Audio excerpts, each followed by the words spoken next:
We're going to get back to Boston in 1 minute, as I mentioned, with that FBI profiler. But before we do, we have another important story today, as there is growing controversy after a liberal college blogger at the University of Wyoming is now being accused of faking a rape threat and attributing it to conservatives on her campus. You will not believe this story. Meg Lanker-Simmons gained national attention after she reported that a conservative student threatened to sexually assault her in an online post. The obscene message sparked outrage across the college community. But then campus police started digging around. And now they say Meg here is the person who posted the offensive post in the first place. And she is now facing charges.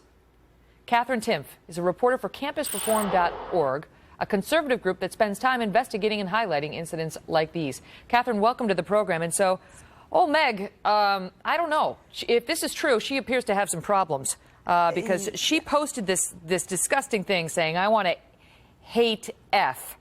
Meg Lanker-Simmons. That chick runs her liberal mouth all the time, doesn't care who knows it. One night with me and she's going to be a good Republican B-word. And then she gets online on this website and says, actually, I want this to stay up. This is disgusting. It's misogynistic.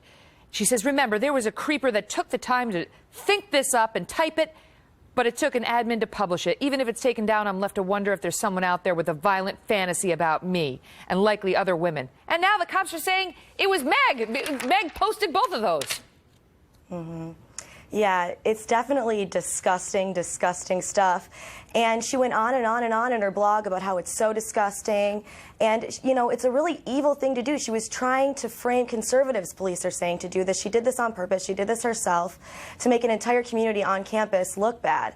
And it's just really, really twisted. Then she posts in her outraged post where she's allegedly, you know, responding to the hate post about her. To the person who wrote it, assuming you're serious, get some help. I encourage you to visit the UW Counseling Center post-haste. And conveniently, she knows exactly where it is and what the number is. Let's hope Meg has taken advantage of that advice herself and sought the help she needs for some sort of weird Munchausen syndrome where she creates the very affliction that she then purports to suffer from. I mean, the university is saying she did it. She did the whole thing. And now she's facing some sort of charge by the campus police that could potentially land her, I'm told, up to a year in jail. Is that true? Yeah, she's facing a citation for interference for basically saying that she did post this and then admitting that she lied about it. So, I mean, and she seems to have maybe done this before. She said that she was threatened, had a death threat in 2011. So who knows what's really going on. It's just another example of persecution of conservatives on campuses that we see everywhere on campusreform.org. We report on it, we post it. We see these things happening all the time. She filed a lawsuit to try to get Bill Ayers on campus, and she won. Bill Ayers of the Underground Domestic Terrorist Group. So he came on campus, and she claimed then that she got death threats in response to that. Then she claimed she got a death threat before Ann Coulter visited the university. Right. All these things. Look how I'm getting targeted because I'm promoting Bill Ayers and I'm opposed to Ann Coulter. Death threats coming my way. I mean, it does make you stop and think how much of this, if any, was truthful. And what this says about the larger university community, if anything. Right. This wasn't just some wacko. She had an award-winning blog, which she's now taken down. She had a radio show where she used to talk about rape culture and things like that. And this just calls into question anything that she's ever said. Here's the crazy thing. Another crazy thing. Here's the university's response. Instead of the university saying this was wrong, she never should have pointed the finger at people politically for something she was making up, according to our own authorities, campus police. But this instead was the university's response. Quote, this episode has sparked an important, discussion reaffirming that the UW community has no tolerance for sexual violence or violence of any type. The fact that the Facebook post apparently was a fabrication does not change the necessity for continued vigilance in assuring that we have a campus where everyone feels safe. And then the spokesperson came out and said it is important that this event does not undermine the progress that's been made in this area.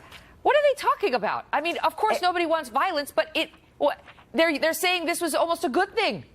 Right. If we should be discussing anything, we should be discussing how this is yet another example of conservatives being made out to be enemies on campuses. We report on this stuff at Campus Reform all the time. About a year ago, a student at the University of Minnesota, his life was threatened because he was handing out constitutions on campus. So that's the discussion that should be sparked here, is how often is this happening, this kind of thing? Yeah. She purposely, the police are saying, posted this to try and make the conservative community look disgusting and twisted. I mean, this has sparked an important discussion, the college says. Well, way to encourage others to do the same thing. Right. We should say that through a lawyer, she is now, even though they claim that she confessed, Right. they claim they have her computer, they have the evidence and so on. Now, through her lawyer, she is denying the charges and is pleading not guilty. So we'll see how that pans out. Katherine, thanks. Yeah. Thank you for having me.